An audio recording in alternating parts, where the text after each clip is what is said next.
What's good, YouTube? It's your boy, Blue Blood Sports TV, back at y'all with another one.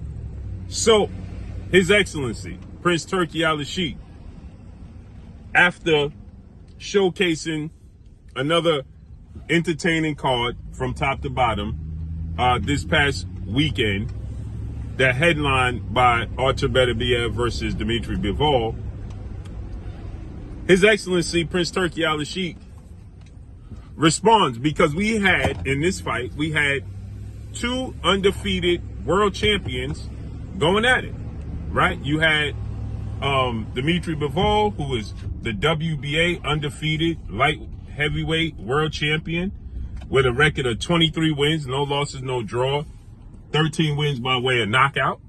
And then you also had Beterbiev, who is 20 wins, no loss, no draw, 20 wins by way of knockout, in the unified three-belt WBO, WBC, IBF light heavyweight world champion, Russian superstar boxer.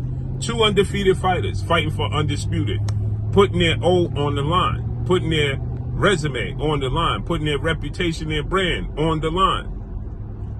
And now there was controversy surrounding the decision that went in favor of Beterbiev, who is now 21 wins because he won a decision over Bivol.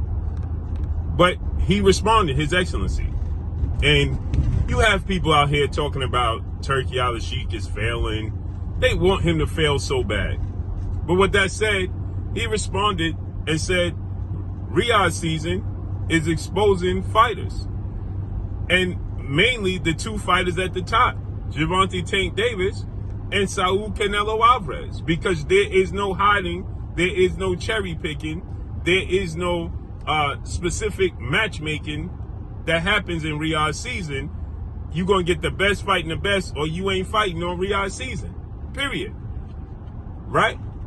Which is absolutely on point, right? Because we want to see the best fighting the best, period. The sport of boxing is already extremely top heavy. And seeing as though the sport of boxing is already extremely top heavy, right? Then you don't get a lot of the best fighting the best. So when you have opportunities and you have the openings for the best to fight the best and make a lot of money, you got to take it. Because again, like I said, the sport of boxing is very top heavy. There's a lot of great fighters. Then there's a handful of solid good fighters, and then there's a whole lot of middle of the pack fighters. Now they all fighters, they all talented, and it's the sport of boxing. So on any given day, anything can happen, but that's very rare, right? Because that's why upsets is so catastrophic in the sport of boxing. Situations like Buster Douglas and Mike Tyson, Andy Ruiz and Anthony Joshua. They so mind-blowing because it don't happen that very often, because it's so top-heavy that you can get solid fights from the guys at the very top, but you don't get a lot of legendary fights from the guys at the top. You need legendary fighters to go against legendary fighters to make epic legendary fights. Tommy Hearns, Sugar Ray Leonard, Sugar Ray Robinson, Jake LaMotta. You have Sugar Ray Leonard versus Tommy Hearns and Marvin Hagler, Roberto Duran and Sugar Ray Leonard. What they all have in common? They're all great. They're all great. So therefore, in the sport of boxing, where it's extremely top heavy, there's a reason you had the four kings, right? Which was Sugar Ray Leonard, the Roberto Duran, Tommy Hearns, Marvin Hagler. Then you had Wilfred Benitez, Aaron Pryor, Gerald McClendon, right? You had some other great fighters, right? Then you had in the UK, Chris Eubank Sr. and Nigel Benn.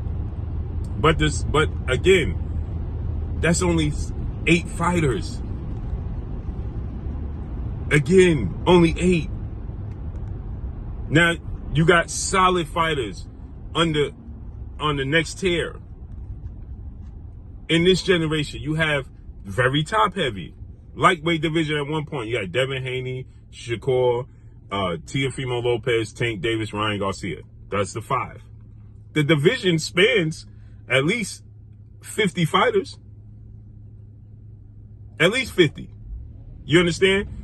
So, therefore, if you don't get the best fight and the best when they're available, it's not going to be often. It's not going to be consistent. You're not going to get it every fight.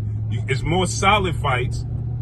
The best fighters are going to have more solid competitive fights than they're going to have legendary fights. But when you have the opportunity to make the legendary fights, you got to make it. You can't cherry pick the solid fighters because you don't want to tarnish your brand or take an L and to another legendary fighter or another Hall of Fame caliber fighter. No. And Canelo Alvarez just fought. He had the opportunity to make another. What direction do you go in? You clean out 168. So now he's, no disrespect to Edgar Berlanga, but now you plucking from the litter of risers and contenders instead of fighting the last best fighter in your division, which is David Benavidez. Tank Davis fighting and plucking a guy from 130, bringing him up, instead of fighting Shakur Stevenson. That can't happen. It hurts the sport of boxing, period. So let's see how this unfolds and plays out, man. But that's all I got for y'all. Make sure you hit the like button, drop a comment in the comment section. Let me know what y'all think. Follow me on Instagram at Blue Blood Sports TV. All one word, I'm gone. Peace.